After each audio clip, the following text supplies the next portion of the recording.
Okay, so this is the topic of recursion. And in this topic, we are going to discuss what is recursion, how we can use it, and what mathematical concept does it work on.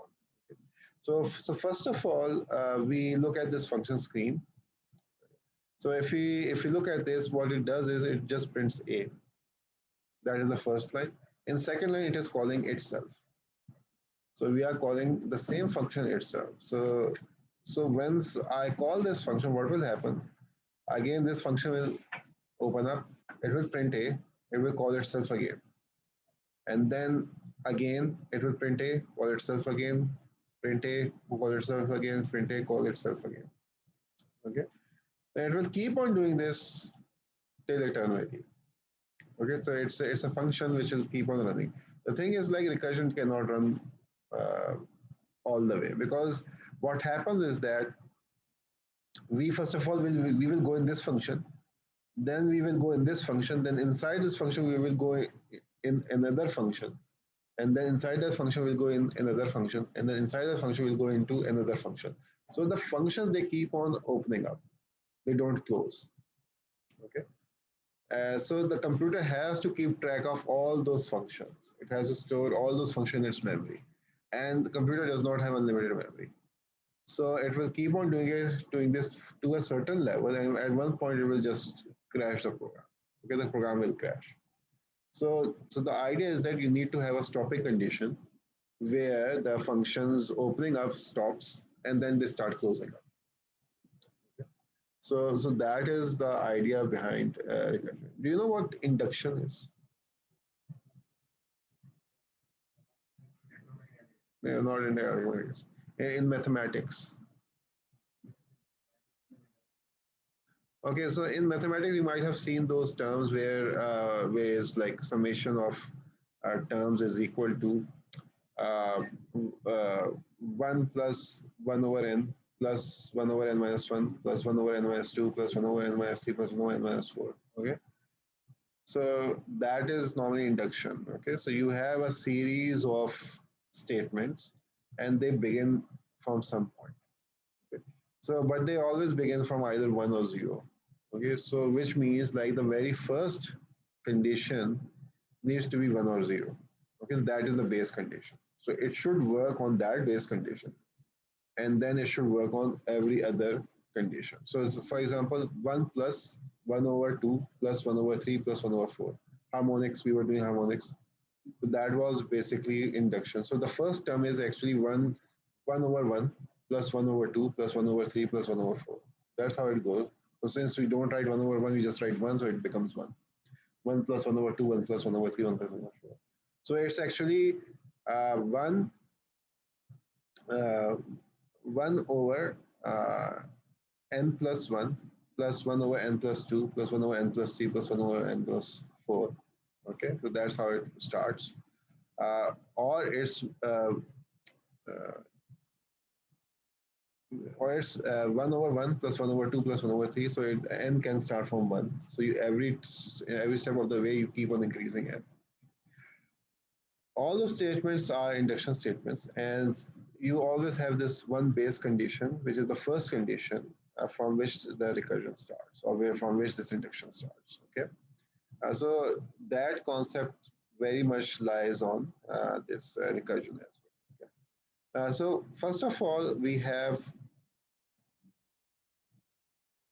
um, induction concept is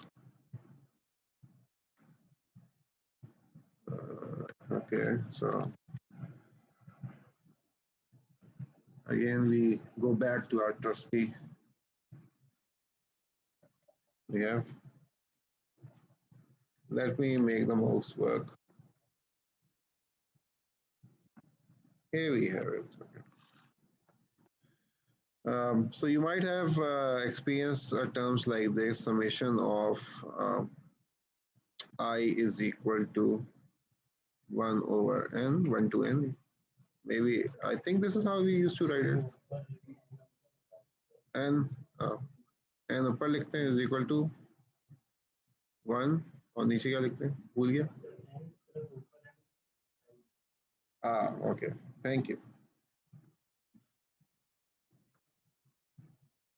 n I is equal to 1, ठीक है। फिर आपकी statement ये होती है कि 1/i which is plus 1/i plus 1 plus 1/i plus 2 and so on। maybe no, ये गलत कर दिया।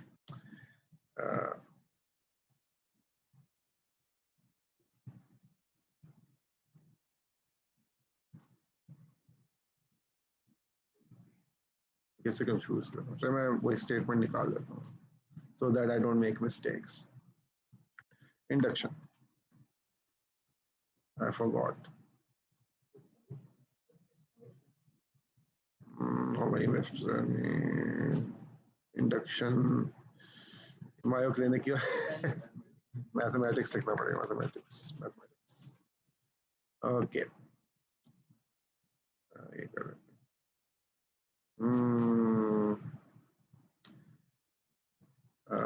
like this 3 square minus 1 or some other example। Next page देखते हैं जिसकी मैथमेटिक्स की बात आ गई। कोई और एग्जांपल देखते हैं। here it is।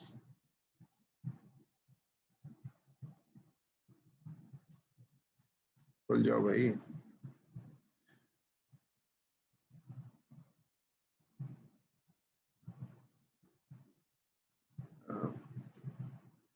हाँ जैसे ये है ना, this is a better example. ठीक, हमारे पास ये है, ये सीरीज है 1 + 2 + 3 + 4 + 5 + 6 + 7। ठीक है, अब इसको रिप्रोड्यूस करने के लिए ये फॉर्मूला इस्तेमाल होता है। ठीक है, तो आप इसमें अगर आप 1 डालेंगे तो यू विल गेट 1, तो 1 + 1 which is this becomes 2, this is 1, so 2/2 will get you 1। यहाँ पे 2 डालेंगे तो n की जगह is this, am I telling it correctly? 2 + 1, हाँ नहीं 2 3 6/2 सही गया। ठीक है, तो आपकी सही जो है ना, ये इंडक्शन का फॉर्मूला था कि you basically are working with this statement. ठीक है, अब इस तरह ये स्टेटमेंट आप इससे काम कर रहे होते हैं। ठीक है, इस तरह की स्टेटमेंट्स होती हैं, उससे आप काम कर रहे होते हैं। तो ये बेसिकली ये कॉन्सेप्ट है, क्योंकि इसमें होता ही है कि जो वेरिएबल है या के, उसके आप जो वैल्यू चेंज करेंगे, ठीक है 1 to n, 1 डालेंगे तो आपके पास उसके हिसाब से आपका आंसर, जो 2 डालेंगे उससे, तो यो के इट कीप्स ऑन चेंजिंग। ठीक है, तो ये आपका इंडक्शन का फॉर्मूला होता है। So you actually need this term, and that actually ends up giving you this series। So if you keep on changing the value of k, ठीक है, तो फिर उसके ऊपर वो काम करता है। तो नॉर्मली ये होता है कि अगर वो एक बेस वैल्यू है उसके ऊपर वो काम करेगा, तो फिर बाकी वैल्यूज पे भी काम करेगा। ठीक है, ये दैट इज द कॉन्सेप्ट। ठीक, तो ये आपका इंडक्शन होती है। इसका जो रिकर्जन है उसके अंदर हम यही कॉन्सेप्ट यूज करते हैं कि हम पहले एक बेस कंडीशन डिफाइन करते हैं, उस पर कहते हैं कि वो अगर बेस कंडीशन होगी तो हमारे पास जो पहली वैल्यू है वो आ जाएगी। उसके बाद हम जो मजीद वैल्यूज डालना शुरू करेंगे तो हमारे पास अगली वैल्यूज आना शुरू कर। ठीक, तो that is the basic concept of induction, और that is also the basic concept of recursion as well. अब इसमें हमने जब ये लिखा था, अब जिस तरह ये प्रिंट ए है, तो इसमें हमने कोई बेस कंडीशन नहीं दी। ये तो बेस कंडीशन हमने क्यों नहीं दी, हमने बेस कंडीशन नहीं दी थी इसलिए इसको पता ही नहीं है कि सीरीज जो है वो रुकेगी कहाँ पर। ठीक है, तो it needs to stop at some point but it will not. ठीक है, तो जब हम इसको रन करते हैं, यहाँ पे रन करते हैं, तो ये चीख मारेगा जोर की, आ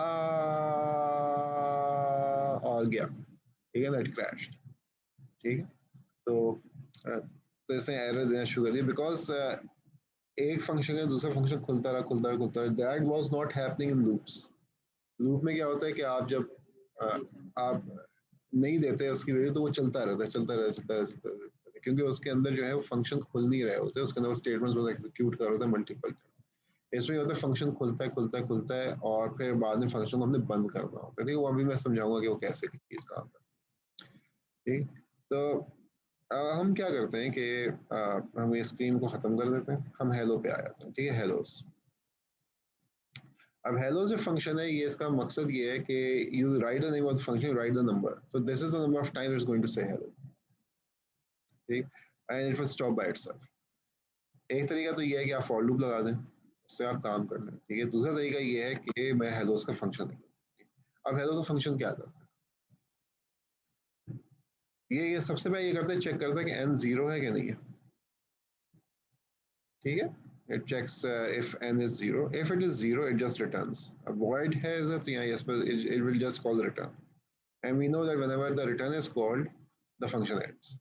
तो अगर मैं लिखूंगा hellos और zero लिख दूंगा, तो it will not print anything. It will just end the function. Suppose I give it one. n में क्या वैल्यू आएगी one. So one is not equal to zero. It will not go in this if. It will it will do system.println hello. It will print hello, and then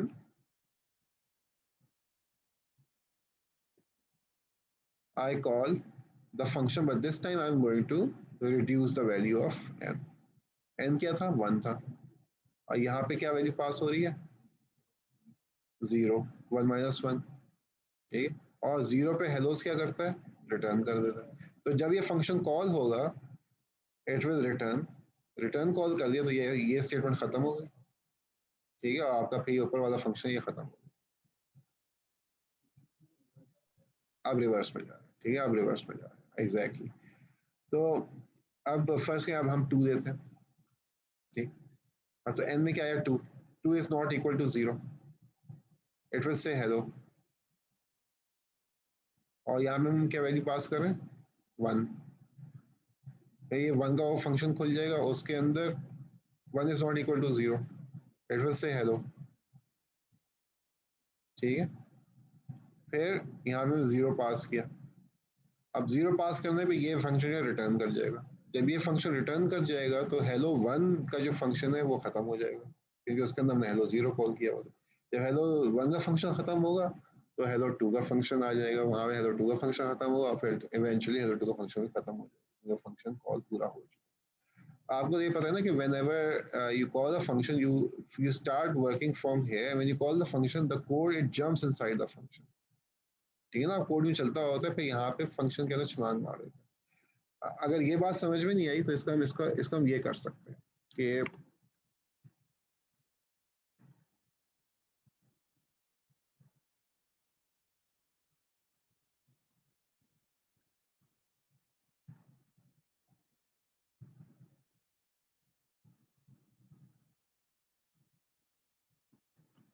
ठीक है, just to give us some perspective, आपने function call किया, ठीक है, या इसमें सिर्फ दिखाया कि फंक्शन का कॉल होता है, क्या होता है, फंक्शन को मैंने खोल दिया, या आई ओपन इट अप। तो क्या होता है कि मैंने यहाँ पे फंक्शन कॉल किया, सही, फर्स्ट की मैंने वैल्यू दी, क्या वैल्यू, 1 पे कर लेते हैं, ठीक है, 1 वैल्यू दी। सो 1 इज नॉट इक्वल टू 0, ठीक है, तो ये इफ कंडीशन कॉल नहीं होगी, इट विल प्रिंट हेलो, ठीक है, और फिर ये कॉल करेगा हेलोस n-1, तो यहाँ पे हम बेसिकली हम हेलोस 0 कॉल कर, तो दिस इज 0 कर दिया।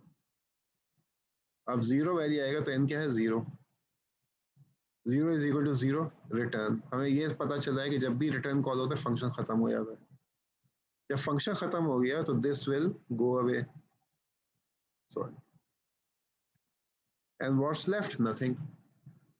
जब ये हो गया तो फंक्शन यहाँ पे आपका खत्म हो रहा है, जब ये फंक्शन खत्म हो गया तो आपका ये फंक्शन भी खत्म हो जाएगा, ठीक है। तो अगर ये बात अभी भी समझ में नहीं आई तो हम क्या करते हैं कि हम इसको एक और लेवल खोल देते हैं।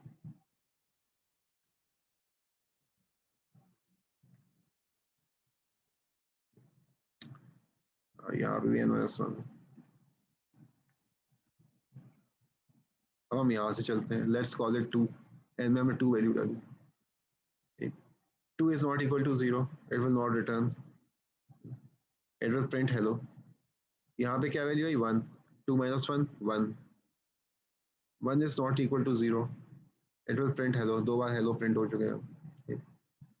अब यहाँ पे क्या value I, 1 minus 1 which is 0. ठीक है, so when you get 0 it will return, return किया तो ये फंक्शन खत्म हो गया। जब ये फंक्शन खत्म हुआ तो ये जो फंक्शन था इसकी आखिरी लाइन भी एग्जीक्यूट हो गई। जब इसकी आखिरी लाइन एग्जीक्यूट हो गई तो ये फंक्शन बंद हुआ, तो ये जो फंक्शन था इसकी भी आखिरी लाइन एग्जीक्यूट हो गई, इसकी भी आखिरी लाइन एग्जीक्यूट हो गई, तो ये फंक्शन ही बंद हो जाएगा। That's it. ठीक है, तो we open it up then we close it up. ठीक है, ओपन करते करते आप एक ऐसी स्टेट में पहुंचते हैं कि जहाँ पे आपकी बेस कंडीशन आ जाती है। Once the base condition is reached it starts closing up. समझ में आया ये कॉन्सेप्ट? ठीक है, ये शुरू में ज़्यादा कॉम्प्लिकेटेड लगता है, इतना कॉम्प्लिकेटेड नहीं। हाँ, सोचना ज़रा पड़ता है इसका फॉर्मूला सही से बनाने में। ठीक है, तो उसके ज़्यादा प्रैक्टिस करनी पड़ती है, लेकिन this demands a lot of practice recursion, कि आपने एक प्रॉपर सोच के बनाना, क्योंकि you have to understand the base condition और फिर आप कैसे वैल्यूज डालेंगे कि आपके पास प्रॉपर आउटपुट है। ठीक, अब देखें, अब इसमें मैं एक छोटी सी चेंज करता हूँ।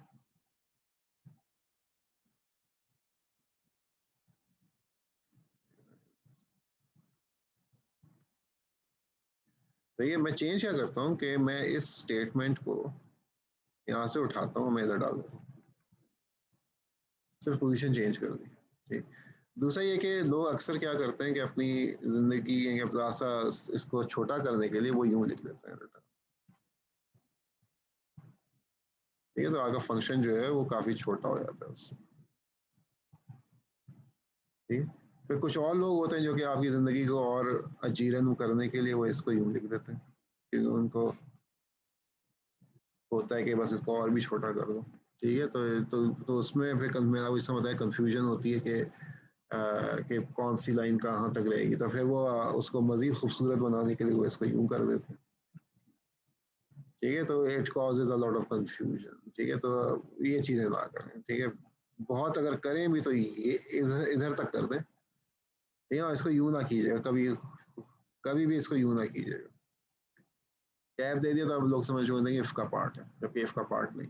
ठीक, तो इसको और छोटा कर देंगे तो ये तो अब अगर आप यही काम लूप में करें तो आपको पता है उसमें ज़्यादा लंबा लूप हो जाता है, बड़ा लूप हो जाता है, तो ये इससे आपका फंक्शन जो कॉम्पैक्ट रहता है। ठीक, तो अब मैं स्टेटमेंट को मैंने इधर लिखा। सही, तो इससे अब इससे क्या होगा कि अब मैं अगर फर्स्ट के मैं 0 वैल्यू देता हूँ तो 0 पे भी हेलो पहले कह देगा, उससे फंक्शन खत्म हो जाएगा, लेकिन it will still say hello once. लेकिन अगर मैं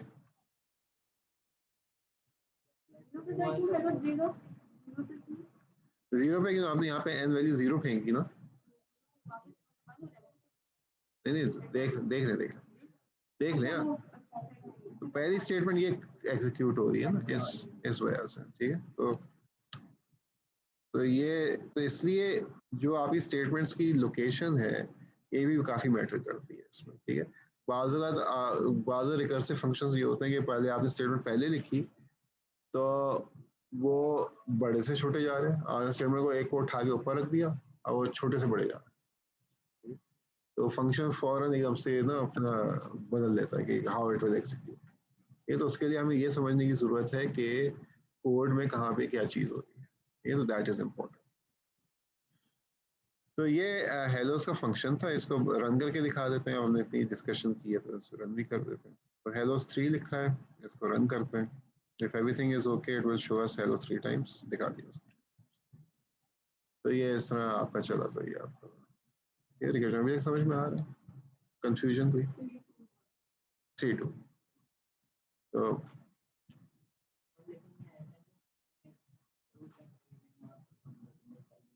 हो सकता है कोड लिखना पड़ता है उसका,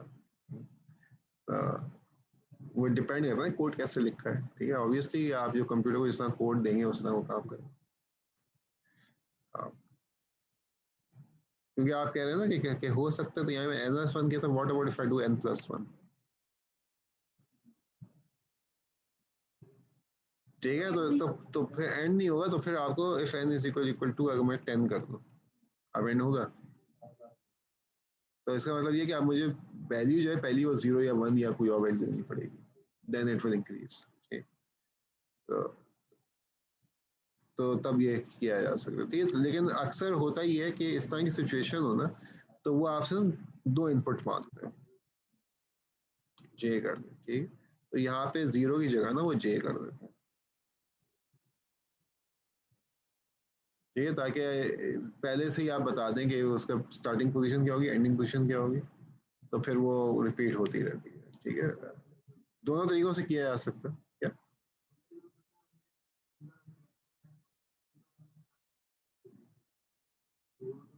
वो तो फिर जाएगा, वो तो फिर जाएगा, ठीक है, वो तो हो सकता है। अब वो तो फिर आपने ख्याल रखना है, ठीक है, वो तो फिर आपको चेक्स लगाने पड़ेंगे। तो ऐसे फिर वो आपका ये हो जाएगा। अब ये अगर आप करते हैं तो, अगर आप ये करते हैं तो फिर प्रॉब्लम ये आती है कि वो जे की वैल्यू हर बार पास करनी पड़ती है। तो उसमें ये हो सकता है कि पहली बार वो जे की वैल्यू जो है कि एन की वैल्यू जो है वो +2 करके इंक्रीमेंट हो रही हो, जे की वैल्यू +1 करके इंक्रीमेंट हो रही है। तो 2+2 जो है इवेंचुअली +1 को कैचअप कर लेगा, ठीक है ना। तो 0 है, आपने 10 रखा हुआ है, जब 2 हुआ तो 11 हो गया, जब 4 हुआ 12 हो गया, ठीक। मैं आपको बता रहा एग्जांपल दे रहा हूँ, मैं कह रहा हूँ कि बाज़ वक़्त ये होता है कि आप जब इंक्रीज कर रहे होते हैं तो फिर या तो एक यहाँ पे आप हार्ड कोडेड वैल्यू दें। मैं जैसा प्रोग्रामिंग का मैंने आपको रूल बताया था, कोशिश ये करते हैं हार्ड कोडेड ना हो चाहिए। तो अगर आप हार्ड कोडेड वैल्यू देते हैं तो तब तो ठीक है, फिर तो आपको एक और आर्गुमेंट पास नहीं करनी पड़ेगी। लेकिन फर्स्ट क्या हार्ड कोडेड वैल्यू नहीं है, आप खुद से वैल्यू देना चाहते हैं, तो उसमें क्या होगा कि आप खुद से वैल्यू देते हैं, वैल्यू चेंज नहीं हो रही, तो फिर हर बार वही वैल्यू आप बार बार पास कर रहे होंगे उसी फंक्शन, ठीक है ना, कि वैल्यू सेम रखनी है, उसको पता नहीं है अगले फंक्शन को चाहिए क्या वैल्यू है, you will have to pass that value. तो नॉर्मली अगर इस तरह काम कर रहे होते हैं तो उसमें क्या होता है कि जो दूसरी वैल्यू होती है वो भी इंक्रीज कर रही होती है नॉर्मली, ठीक है ना, कि वो भी उसमें कुछ चेंजेस आ रहे होते हैं, ताकि जो अगली फंक्शन कॉल हो उसमें एक नई वैल्यू आपके पास है, ठीक है। तो उसके लिए हो सकता है कि यहाँ पे n+2 हो और यहाँ पे j+1 हो, क्योंकि अगर n+1 हो रहा है j+1 हो रहा है तो वो तो आगे चलता ही रहेगा ना, कभी कैच ही नहीं कर पाएगा। तो ऐसे में क्या करते हैं कि n को +2 कर दिया, j को +1 कर दिया, तो जब 0 था तो j 10 था, जब 2 हुआ तो j 11 हो गया, जब 4 हुआ j 12 हो गया, जब 6 हुआ j 13 हो गया, तो इवेंचुअली उसको कैचअप कर लेगा, ठीक है। तो नॉर्मली फिर आप इस तरह इंक्रीमेंट करते हो उसे। अच्छा, sir want it output twice when n is equal to 3 since n minus 1 is equal to 2, so 2 fellow, क्या क्या बात कर रहे हैं आप, लिखना पड़ेगा। I think this is okay.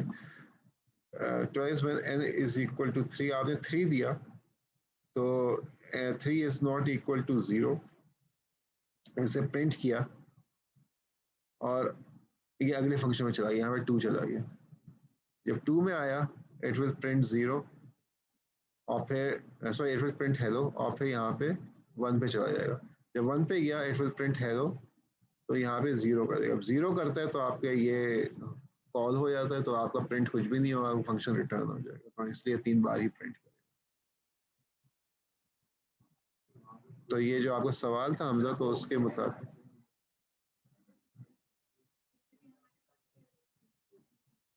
हाँ सॉरी MS1 का एक्सप्लेन किया, तो मैं तो वही मैं बता रहा था, तो खैर उनको मेरे समझ में आ गया, तो आई थिंक इज ओके,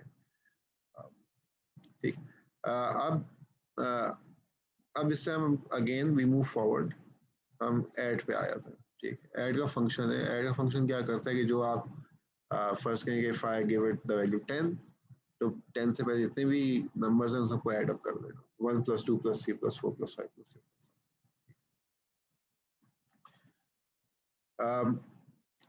इससे फर्स्ट से हम we keep it simple, we keep it 3 से हम स्टार्ट करते हैं। अगर हम इसको 3 वैल्यू दी, ठीक है, 3 इज नॉट इक्वल टू 0, तो ऐसे रिटर्न 0 नहीं करेगा, क्या कर रहा है 3 plus add n-1, add 2,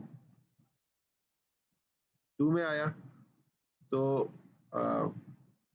2 is not equal to 0, तो ये नहीं करेगा, तो 2 प्लस एड 1, 1 में आया तो 0 नहीं करेगा, 1 इज नॉट इक्वल टू 0, ये रिटर्न नहीं करेगा, तो 1 प्लस एड 0, जब 0 में आया रिटर्न 0 करेगा, तो इस जगह पे आ जाएगा 0।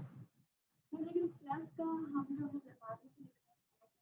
नेक्स्ट स्लाइड में भी लिख सकते हैं, नहीं रिटर्न के बाद तो आप नहीं इस्तेमाल, रिटर्न में तो खत्म हो जाता फंक्शन।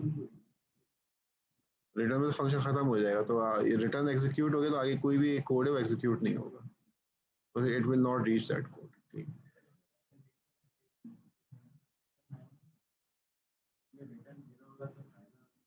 बात वही हो जाएगी, क्योंकि इफ कंडीशन ट्रू ही तब होगी जब n जीरो होगा। Zero is equal to zero, return zero, तो अब मैं रिटर्न जीरो लिख दूँ या रिटर्न n लिख दूँ, it's same means the same thing. हाँ ठीक, चलिए फिर से देखते हैं। ओके, अब ये हो रहा है कि ये कंफ्यूज हो गए, और सिंपल कर लेते हैं। We start from zero. चले, आपने इस फंक्शन में जीरो पास किया, ये कंडीशन ट्रू हो गई, क्या रिटर्न करेगा? ठीक है, एवरीबॉडी एग्रीज। अब हम कहते हैं चलो वन पास कर देते, we get one step further, तो वन पास किया, ये कंडीशन फॉल्स है, तो ये नहीं होगा, तो होगा वन प्लस एड जीरो। अभी हमने मालूम किया था एड जीरो में रिटर्न जीरो करेगा, तो वन प्लस जीरो करेंगे इफेक्टिवली। बात समझ में आ रही? नहीं नहीं नहीं, रिटर्न हर केस में जीरो नहीं होगा। Let's let's locate it again. ठीक है, फिर से कर लो। Let's start with zero again. ठीक है, ताकि कंफ्यूजन ना हो। ठीक है, तो यहाँ पे हमने जीरो पास किया फर्स्ट के, चाहे इसको मैं इसकी जगह में जीरो कर देता हूँ, तो यहाँ पे क्या वैल्यू आ रही है? Zero. Zero is equal to zero, return क्या करेगा? जीरो। इसका मतलब है ऐड जीरो जब भी आएगा हमें क्या मिलेगा? जीरो मिलेगा। ठीक है, ये क्लियर हो गया सबको? ठीक है, तो इसका मतलब ये ऐड जीरो जब भी आएगा हमें जीरो मिलेगा। Everybody is happy with that? अच्छा, अब मैं वन पास कर देता हूँ, one is not equal to zero, तो यहाँ की ये कंडीशन जो है वो फॉल्स है। जब कंडीशन फॉल्स है तो इफ में नहीं जाएगा, तो ये इधर आ जाएगा। तो यहाँ पे एन में क्या है? वन, और ऐड यहाँ पे क्या है? जीरो। अभी यहाँ ने मालूम किया था ऐड जीरो क्या देगा? जीरो, यही किया था ना। इसका मतलब ये कि इसकी जगह हमें जीरो मिलेगा, तो जीरो प्लस वन क्या होगा? वन, तो रिटर्न क्या करेगा? वन। ठीक है, अब इसको अगर अभी कंफ्यूजन हो रही है तो हम इसको we go one step further. ठीक है, हम टू पे आए थे, आपने टू या two is not equal zero, तो ये कंडीशन तो फॉल्स हो जाएगी, तो ये बेस कंडीशन है। ठीक है, बेस कंडीशन में उसने रुकना है। ठीक है? तो जीरो पे ये रुकेगा। अब हम इस पे आते हैं, टू प्लस एड वन। ठीक है, अभी हमने चेक किया था कि एड वन में हमें वन मिलता है। ठीक है, तो टू प्लस वन क्या मिलेगा? थ्री, तो रिटर्न क्या कर देगा? थ्री। ठीक, आउटपुट थ्री आ गई। अब देखिए ना, आपने हमें टू दिया था, तुमने कहा था कि टू के पास तब टू तक आपने ऐड करना है, तो वन प्लस टू आगे पास थ्री आता है, थ्री आ गया। We go one step further, let's do it for three. Three, तो ये हो जाएगा थ्री प्लस एड टू, और अभी हमने मालूम किया था ऐड टू क्या देता है हमें? थ्री, तो three plus three six, six आ गया। इसका मतलब है कि जब हम ऐड फोर करेंगे तो फोर प्लस सिक्स, टेन आ जाएगा। ऐड फाइव करेंगे तो फाइव प्लस टेन, फिफ्टीन आ जाएगा, एंड सो ऑन। नहीं देगा कुछ नहीं, ये सिर्फ ऐड कर रहा है। नहीं, सही नहीं करेगा ना, फंक्शन के अंदर रिटर्न हो रहा है ना, आपको सिर्फ फाइनल वैल्यू रिटर्न करना है। हर फंक्शन के अंदर रिटर्न हो चुका होता है पहले। ठीक है ना, तो ये अगर अभी भी कंफ्यूजन हो रही है, ठीक है, don't worry, I will repeat it ताकि आप लोगों को क्लियर हो जाए। ठीक है, सर ये ऐड वाला फिर से एक्सप्लेन कर सकते हैं? फिर से कर देता हूँ, आपको परेशान ना हो, फिर से कर देता हूँ। ठीक, तो thank you. Let me explain it the way I explain Hallows. ठीक है, तो उससे हम एक्सप्लेन कर देते हैं, तो उसके लिए मैं इसको यहाँ से हटा देता हूँ, मैं इसको कॉपी कर, मैं डाल दूंगा, मैं भी डाल दूंगा। ठीक, पहले लेट्स मेक द कॉन्सेप्ट। ठीक, कॉन्सेप्ट्स आर वेरी इंपॉर्टेंट। ठीक है, आपने कॉन्सेप्ट अच्छे अच्छे बना दें, बाद में फिर ये ना हो कि भाई सर उमैर ने गड़बड़ कर दी, कुछ सिखाया नहीं।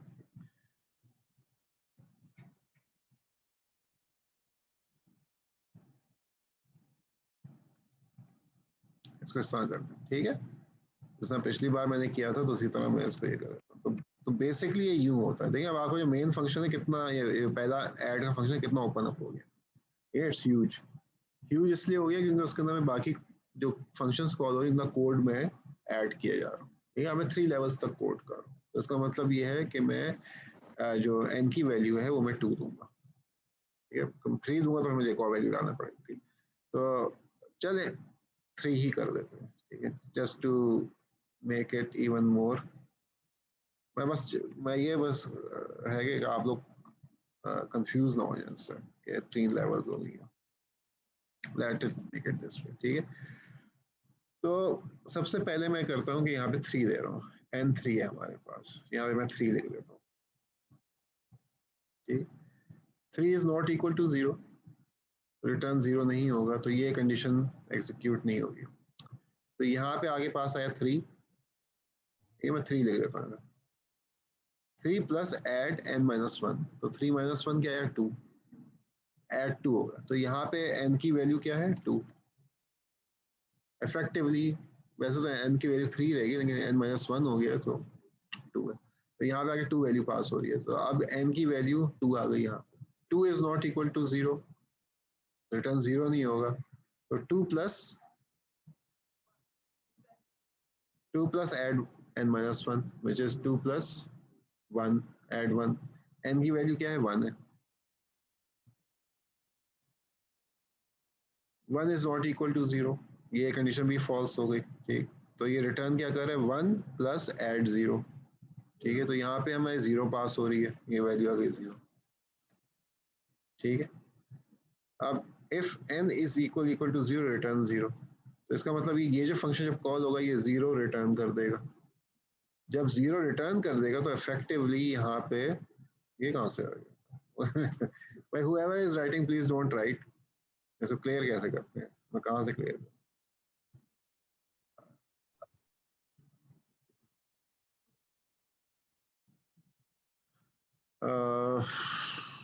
रिमोट कंट्रोल, ये इसमें होता है एनोटेट, क्लियर, तो इसमें होगा एनोटेट का वो नहीं होता,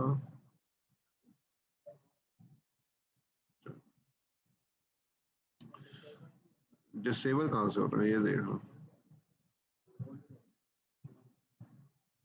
मोर,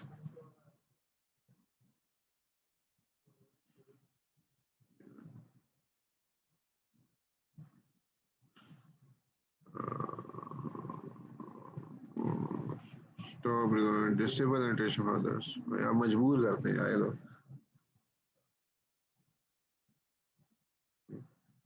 अब देखिए ना वो सारा जो फ्लो था हमारा खराब कर दिया।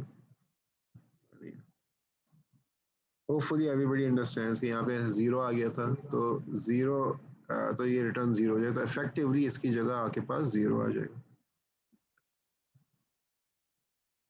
ठीक है। n की वैल्यू क्या थी, 1 थी, तो यहाँ पे n क्या है, 1, तो 1 प्लस 0 1, तो यहाँ पे रिटर्न क्या करे, वैल्यू 1, तो इफेक्टिवली इसकी जगह आपके पास 1 आ रहा, तो 2 प्लस 1 3, रिटर्न क्या करेगा, 3, तो इफेक्टिवली इसकी जगह आपके पास आ रहा है 3।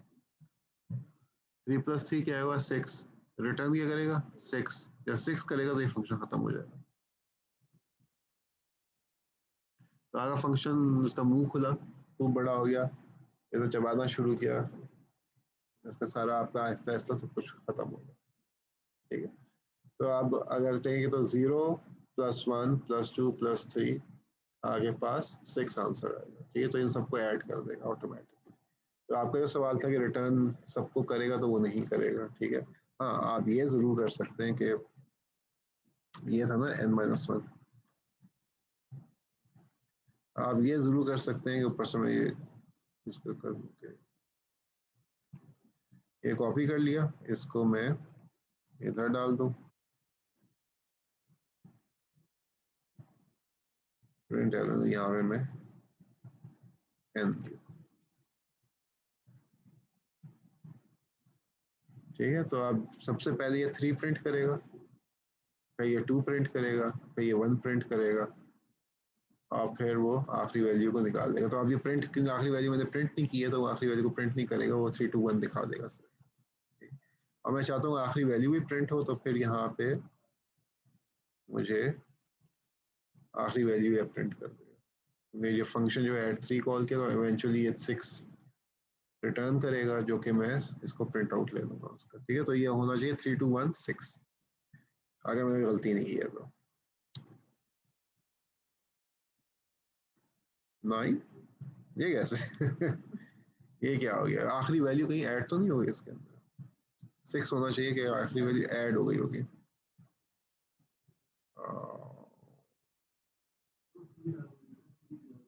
हाँ, रिटर्न 3 किया, हाँ। नहीं नहीं, आखिरी आखिरी बार तो एन जो है वो 0 होगा, और ये 1 प्लस हो रहा है, तो अब ये 3 2 1 6, ठीक है। तो और if everything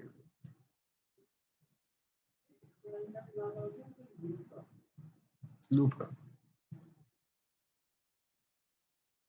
and this is faster। अब तो इतना समझ में आ गया, ठीक है। अब कोई क्वेश्चंस मैं ज़रा पढ़ लूँ, क्वेश्चंस क्या क्या थे ऑनलाइन, इधर से chat. The final call recursive is first one to close, right? Yes, yes, it is the first one to close. This is like factorial. Oh, sorry, it isn't. We will be doing something like factorial. Sir, 6 कैसे आया? फिर से बताना पड़ेगा, चलिए फिर से बताते हैं। सर ये लेक्चर रिकॉर्ड हो रहा है? हाँ, लाल बत्ती आ तो रही है यहाँ पे। ओके और यहाँ पे सर प्लीज ये अपलोड कर दीजिएगा, थोड़ा सा डिफिकल्ट है। ठीक है, अब आपकी स्ट्रेंथ अच्छी होना शुरू हो रही है, लेकिन मैं पहले ये तो देखूंगी दूसरी क्लास की क्या स्ट्रेंथ आ रही है, फिर मैं डिसाइड करूंगा।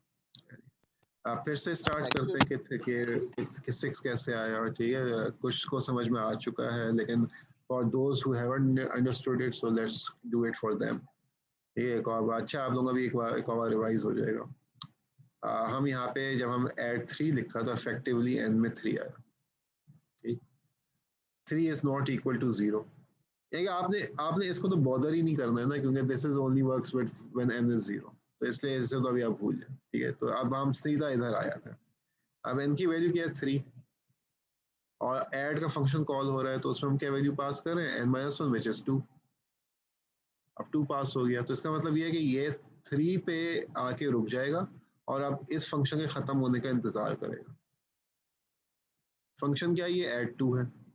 अब जो ऐड 2 फंक्शन है वो फिर से इधर आएगा। ठीक है, तो उसमें n जो था हमने n-1 पास किया था, तो उस फंक्शन के अंदर जो n है वो 2 है, तो 2 प्लस वो वेट करेगा जबकि ऐड 1 ना एग्जीक्यूट हो जाए, क्योंकि इफेक्टिवली हम यहाँ पे 1 पास कर रहे हैं। अब ये जो फंक्शन है ऐड 1, इसके अंदर n की वैल्यू क्या है? 1। 1 आएगा, 1 प्लस ऐड 0 तक वेट करेगा।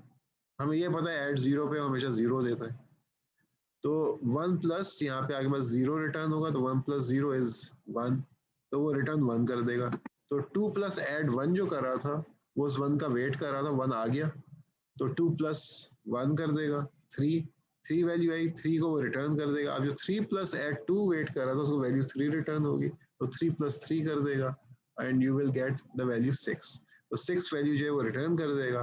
जो वैल्यू वो रिटर्न करेगा वो हम यहाँ पे प्रिंट करा रहे हैं, तो ऐड 3 आपको 6 रिटर्न कर देगा। तो पहली आपके जो 3 वैल्यूज हैं उनको ऐड करके वो रिटर्न कर। ठीक, अब समझ में आ गया?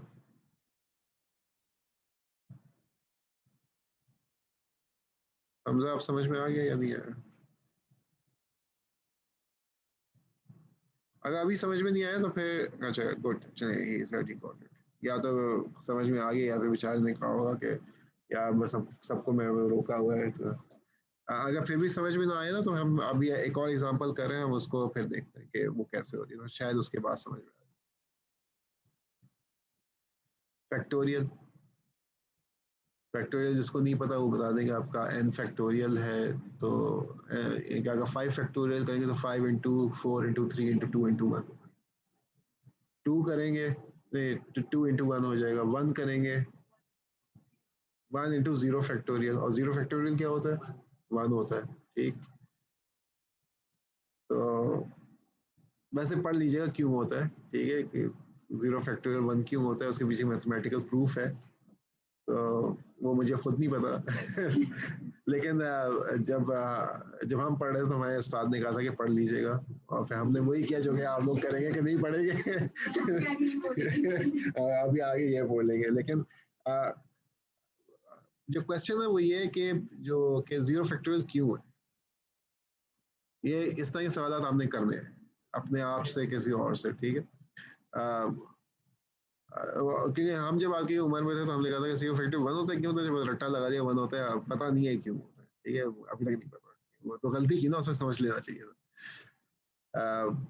एनी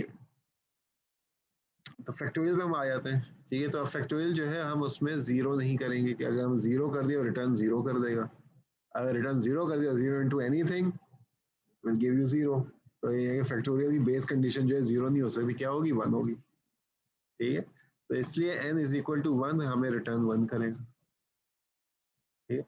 इसको आप ये कर सकते हैं, n इज इक्वल टू 1 और n इज इक्वल टू 0, अब ज्यादा रिफाइन हो जाए, ठीक है। तो तब भी आपको रिटर्न 1 ही करेगा, otherwise it will do n into factorial of n minus 1, ठीक है। तो हम क्या करते हैं 1 से स्टार्ट करते हैं, ठीक है, टू अंडरस्टैंड दिस। हमने 1 पास किया, n is equal to 1 return 1 करेगा तो 1 पे खत्म हो जाएगा, मैं पता है 1 का फैक्टोरियल 1 होता है। अब चलिए ये तो समझ में आ गया, 2 पे देखते हैं 2 पे काम करेगा नहीं, 2 पास किया तो ये कंडीशन तो होगी नहीं, हम और हमें ये पता है फैक्टोरियल 1 इज 1, क्योंकि वो हमने टेस्ट करके देख लिया, तो ये 2 इंटू फैक्टोरियल 1, 2 इंटू फैक्टोरियल 1 क्या हुआ 2 इंटू 1 विच इज बेसिकली 2, तो अब हमें ये समझ में आ गया फैक्टोरियल 2 हमें 2 देगा।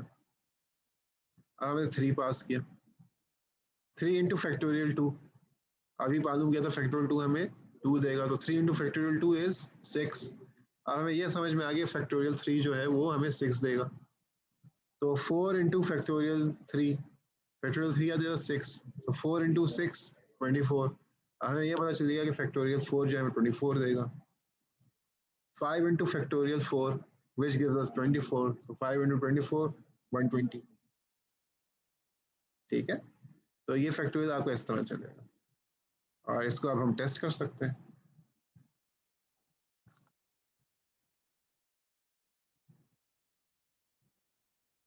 इसको हम रन करें 120 आ गया, ठीक है। थोड़ा थोड़ा सा टेढ़ा कॉन्सेप्ट है, लेकिन लेकिन जब समझ में आया था तो होता है हाँ समझ में आ गया, लेकिन कैसे, वो हमेशा वो आता है कि एकदम से लग समझ में आ गया, लेकिन फिर आता है कि नहीं सही समझ में नहीं आया, तो उसको फिर दोबारा रिविजिट करना पड़ता है। ये कल जब बैठ के मैं लेक्चर बना रहा था तो I had to revisit it, ये मुझे भी जरूरत पड़ती है, अक्सर लोगों को जरूरत पड़ती है, क्योंकि ये इतना आसान कॉन्सेप्ट है, थोड़ा सा टेढ़ा है, ये इस तरह कॉन्सेप्ट जिस तरह आप सोचते नहीं, it's a different way of doing things, ठीक है। तो इसलिए उसमें कोई शर्म की बात नहीं है कि आपको रिविजिट करना पड़े, ठीक है, तो सबको करना पड़ता है। क्योंकि इसलिए किया था क्योंकि हम जीरो का फैक्टोरियल 1 होता है, ठीक है, तो अगर कोई जीरो दे दे इनपुट तो 1 वो दे दे आउटपुट, ठीक है।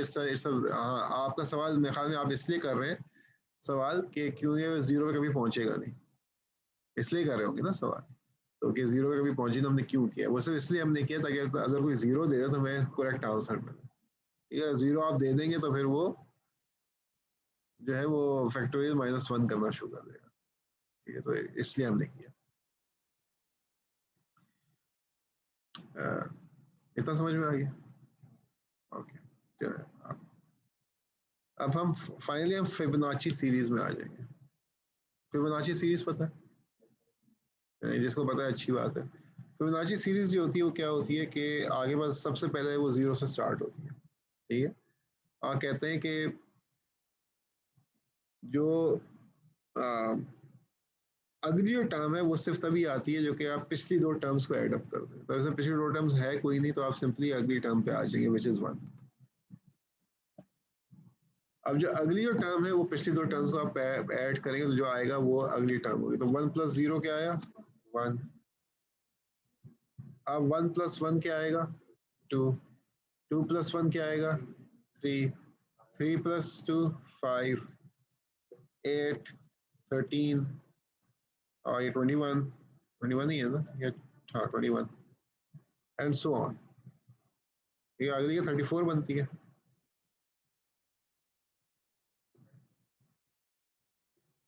ठीक है। तो ये सर फिबोनाची शुरू सीरीज होती है। शुरू के लिए दो नंबर हमेशा 0 और 1 होंगे। शुरू के हमेशा 0 1 होगा, ठीक है। तो ये फिबोनाची सीरीज होती है, ये लूप से भी बनाई जा सकती है। आप रिकर्जन करेंगे तो रिकर्जन का इसका ये है, ठीक। अब देखें चीज़ वही इस्तेमाल होगी पिछली दो सीरीज। अगर मैं 10 दूंगा, सॉरी 2 दूंगा, तो यहाँ पे 1 आ गया और यहाँ पे 0 आ गया, सही है। कंफ्यूजन ऐसे चले। सबसे पहले हम 0 से स्टार्ट करते हैं, ठीक। हमने 0 पास कर दिया, तो 0 पे फिबोनाची सीरीज जो है 0 पे हमें वो 0 देती है, ठीक। तो ये करेगा कि 0 पे हमें रिटर्न 0 करेगा, ये फंक्शन यहीं पे खत्म हो जाएगा, सही है। अब हम कहते हैं चलो 1 पे ट्राई करते हैं। 1 हमने पास किया, तो ये तो कंडीशन फॉल्स हो गई, लेकिन ये कंडीशन ट्रू हो गई। जब ये कंडीशन ट्रू हो गई रिटर्न क्या कर देगा 1। तो 0 पे से 0 दिया, 1 पे इसने 1 दे दिया। अब हम वैसे 2 पास कर देते हैं। जब 2 पास किया तो ये फॉल्स हो गई और ये फॉल्स हो गई, लेकिन यहाँ पे हमारे पास क्या वैल्यू पास हो रही है 1, और यहाँ पे क्या वैल्यू पास हो रही है 0। और हमने अभी देखा था कि 0 पे वो 0 देता है और 1 पे वो 1 देता है। तो 0 + 1 1, तो 2 पे भी आपको 1 मिल जाएगा। ये क्या आ गया,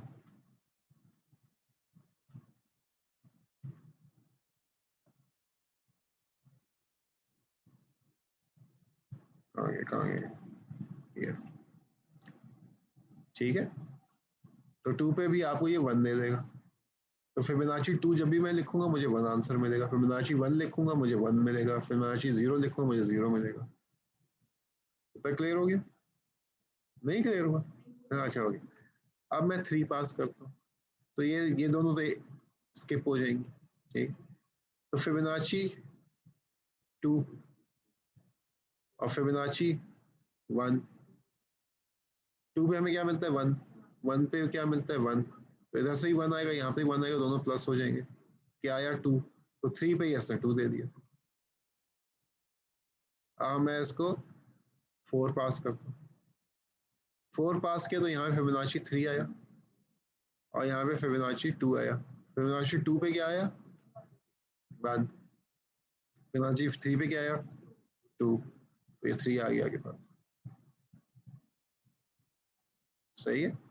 तो ये इस तरह करते करते आगे पास सारी आगे पास फिबोनाची सीरीज की जो वैल्यूज है वो आगे पास आना शुरू हो जाएगी। सिर्फ फाइनल वैल्यू, सिर्फ फाइनल वैल्यू प्रिंट करें। तो वो यही होता है कि सीरीज में हम कहाँ तक पहुँचे, ठीक है। और मेरे ख्याल में इसमें एक वो होता है कि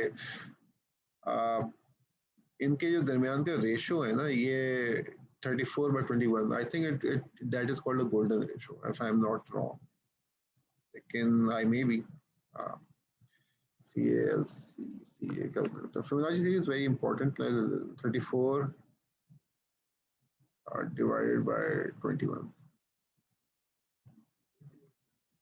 ये गोल्डन रेशो इसके करीब करीब आता रहता है, ठीक है। तो ये उसकी तरफ ना कन्वर्ज करती है गोल्डन रेशो की तरफ, ठीक है। तो गोल्डन रेशो जो है वो आपकी यूनिवर्स में बहुत इंपॉर्टेंट नंबर है, ठीक है ना। कि हाँ तो पिछली से डिवाइड करेंगे ना, 21 को मैं जब 13 से डिवाइड करूँ it will be closer to this one, ठीक है। तो 21 को 13 से करते हैं, 21 डिवाइड बाय 13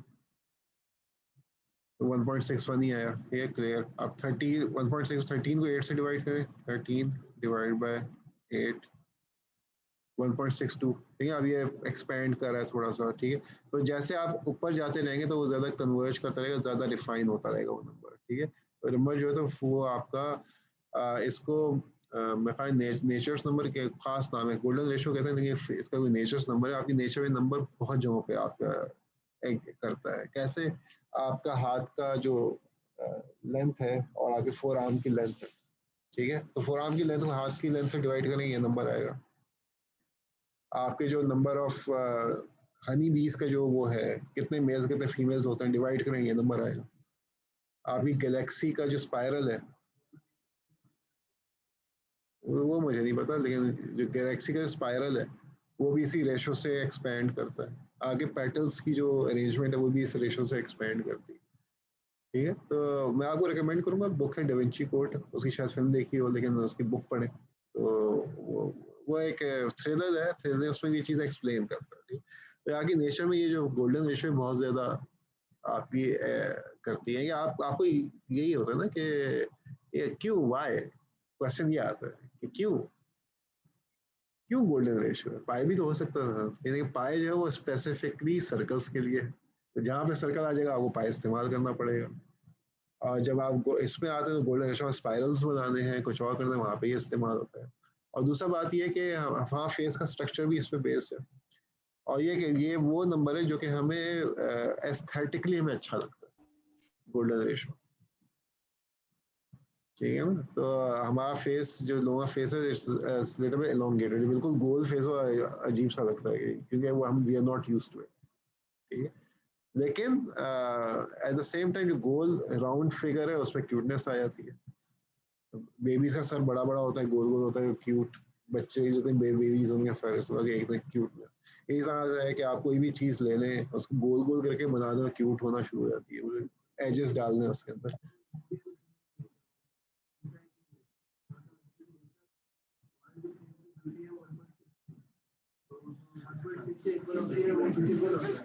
है अपनी अपनी आंखें वगैरह ना, beauty lies in the I of beholder, वो तो ये बात। हाँ तो वो कर रहा होगा। हाँ तो वो इसी में बेस्ड है। तो हमारा एस्थेटिक्स है, तो वो है ना, आपके पास ब्लॉकी हो तो पसंद नहीं करते, कर्व्स डाल दें तो वो ज़्यादा हम उसको प्रेफर करते हैं। तो वो ये सब चीज़ें, तो जब आप डिज़ाइन कर रहे होते हैं तो ये उसमें ये चीज़ें बहुत इस्तेमाल होती हैं, ठीक है। तो एनीवे, ऑब्वियसली आप जीरो से डिवाइड करें तो इन्फिनिटी जाएगा ना, और कहाँ जाएगा। लेकिन वो ये है ना कि आप वन को वन से डिवाइड करेंगे बस वन आएगा, टू को वन से डिवाइड करेंगे तो आगे बस टू आ जाएगा, फिर थ्री को टू से डिवाइड करें 1.5 आ जाएगा, फिर फाइव को थ्री से डिवाइड करें तो फिर 1.5 से वो कोई और नंबर आ जाएगा। लेकिन आहिस्ता आहिस्ता वो कन्वर्ज करता है उस वैल्यू की तरफ।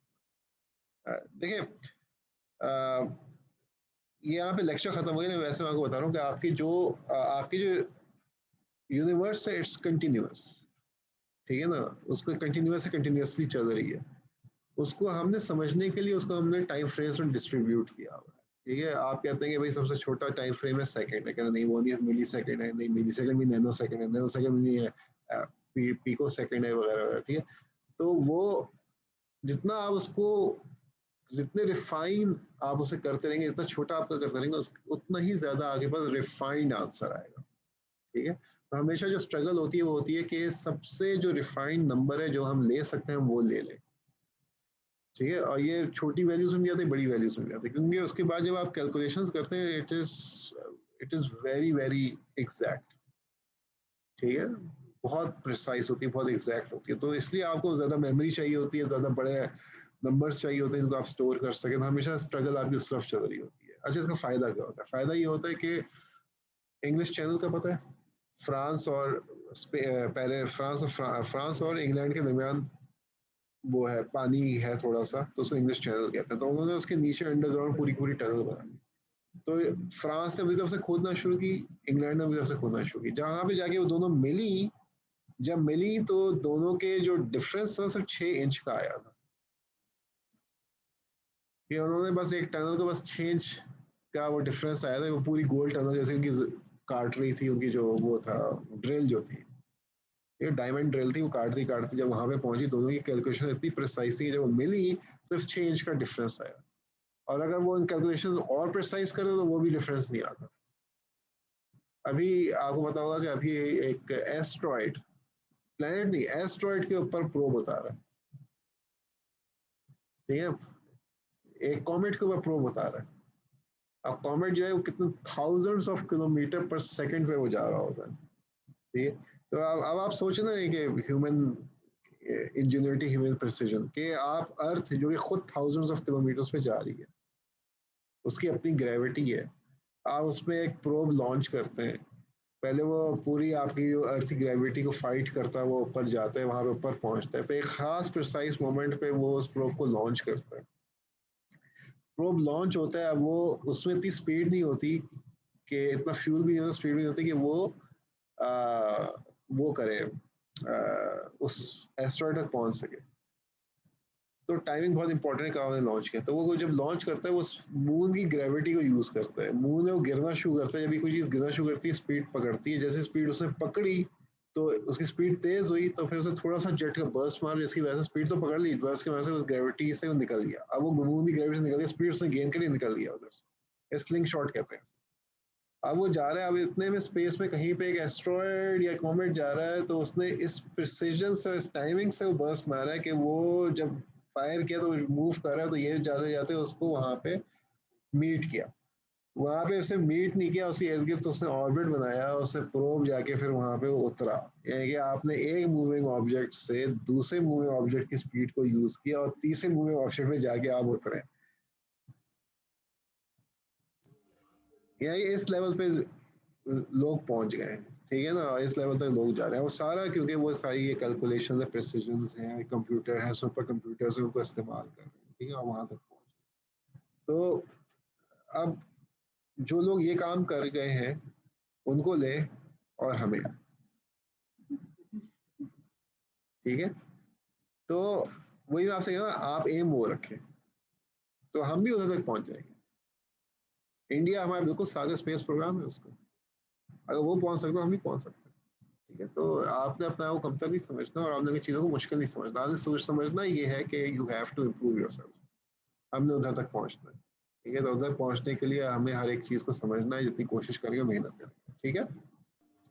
चलिए ये लेक्चर यहीं पे ख़त्म होता है। अब किसी को और कोई सवाल हो?